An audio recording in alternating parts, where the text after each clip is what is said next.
First up, though, let's talk to Chris Phillips. He's a former head of the National Counter-Terrorism Security Office and joins us once again.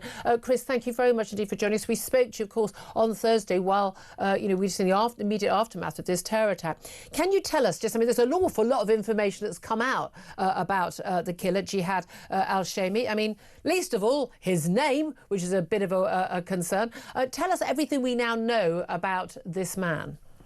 Yeah, well, this man does not appear to have been on the terror watch list, which on its own is a bigger concern than anything, actually. It just goes to show how many people we've got to be concerned about in the UK, that he wasn't considered one of the on the terrorist watch list. But certainly he was a man who lived very close to the location of his attack.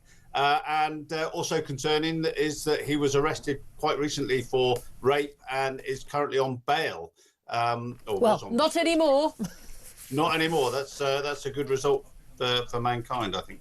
The simple fact is that this is a man who clearly harbored a lot of hysterical worry about the West, and decided to go out and do something very similar, actually, to the attacker on Westminster Bridge back in 2017, where he didn't show up on the government's watch list, but actually was very, very dangerous. They often don't. All we have people who do, they've been on the list, and they're basically, the security sources have said, look, we've got a load of other people who are even more of a risk, so we're not going to be too bothered about this. But Syrian-born, came with his parents at a young age, British nationality, but he followed a hate preacher who'd called Jews animals. He out on bail for rape. He'd also made direct threats by email identifying himself to his local MP over his support for Israel. And he was reported to police. The MP got more security. But the police never even interviewed him. So someone identifies themselves, lives nearby, makes a direct death threat to the police about to an MP, and the police don't even think it's worth interviewing them. But my God, if I wrote a tweet misgendering somebody, the police would turn up at my door, wouldn't they? Yeah, it's really unfortunate. Chris, unfortunate.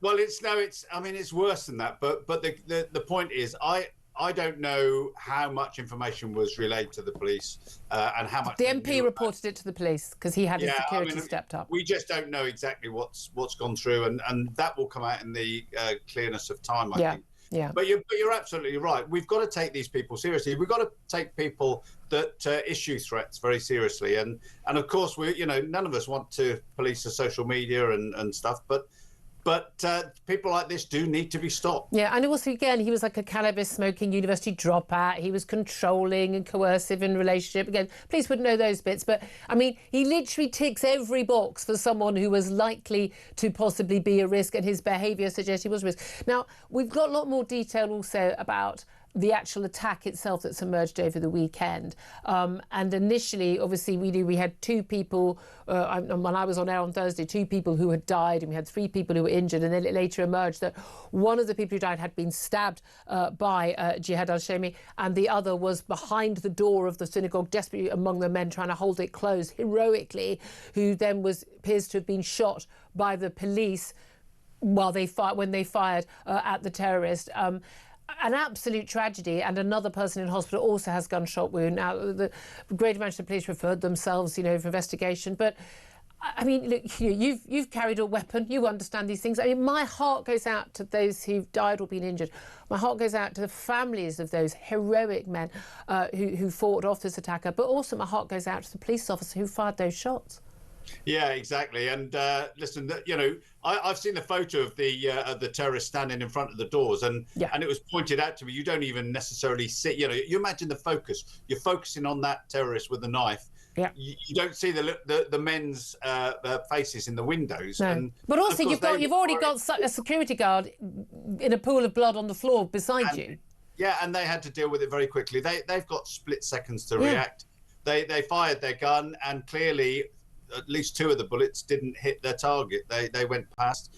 And this is one of the dangers of firearms that is untold, really, is that you see, in the movies, you see all these people firing guns, but you don't see the bullets landing. And but is it right that it's got to hit something? Yeah, well, also there's some thought that it may have gone through the first bullet, not killing Al-Shamie, but it may have gone through him and hit somebody else. But I understand that the counter-terror police are now using sort of some more high-velocity bullets that are more likely to kill a terrorist, but they also pose an extra risk to passers-by and to innocents. So, you know, there's a trade-off, isn't there? I mean, that's the thing. If he had managed to push open that door, and if those men weren't behind that door, he would have been able to do that. He could have killed far more, and the police could have killed more in a shootout, in the synagogue. So the awful truth is they did the right thing. You're right. Interestingly, we always used to use bullets that would stop in the person. But of course, if you're wearing a bulletproof vest, or as he was wearing something that looked like he was going to explode, they have to kill him immediately, and they need a bullet that's going to take him out. But the payoff for that is if that bullet goes through him or goes through a door, there are going to be people behind that door. And the amazing thing really is that there's been no outcry from the Jewish community about these poor people that were shot by police officers. They knew the situation. That's not something we have with other communities. No. when accidental shots are discharged. No, indeed. And where are you when it comes to these marches being there's this move to give police the powers to curb these marches, or particularly repeat marches? We know under the Public Order Act the police already do have power. We know that in a 7-year period they actually banned 13 marches, 10 of which I think were English Defence League, so-called far right marches. So we know they've got the power to do that if they believe there is going to be violence. Now, we've got these pro-Palestinian marches, we're told, but given the scale of arrests we're seeing, given the outrageous anti-Semitism, given the intimidation that people feel, I mean, is it now time to say this isn't about freedom of speech anymore? This is about deliberately intimidating a minority community in this country, and it needs to stop. Yeah, well, we do need to prevent ridiculous marches going on time and time again. Unfortunately, in this country, we have got to rent a crowd. We've known it for years.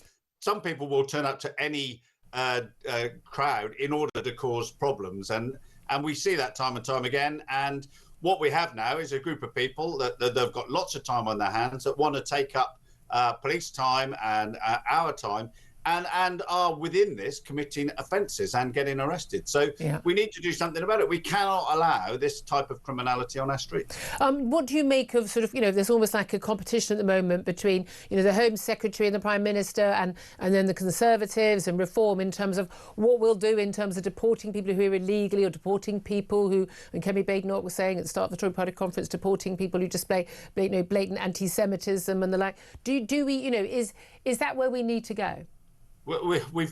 There are far too many people, and this man was an unknown. I know what you said about the threatening of the MP, but he wasn't on the terrorist watch list. How many more people do we have of his ilk in this country? We just thousands, tens of thousands. We know that. We know we've got tens of thousands of these people. We've got to do something about this. And what amazes me, as a right-leaning person, is that the Conservatives didn't deal with this 10, 15 years ago when it was brewing up. And all the politicians have been scared out of their life to deal with a problem that everyone in the country can see formulating. Absolutely. And we will have more of these types of incidents. Oh, yes. Yeah. Until something is done about it. Absolutely. Chris Phillips, former head of the National Counter-Terrorism Security Office, thank you very much indeed for that.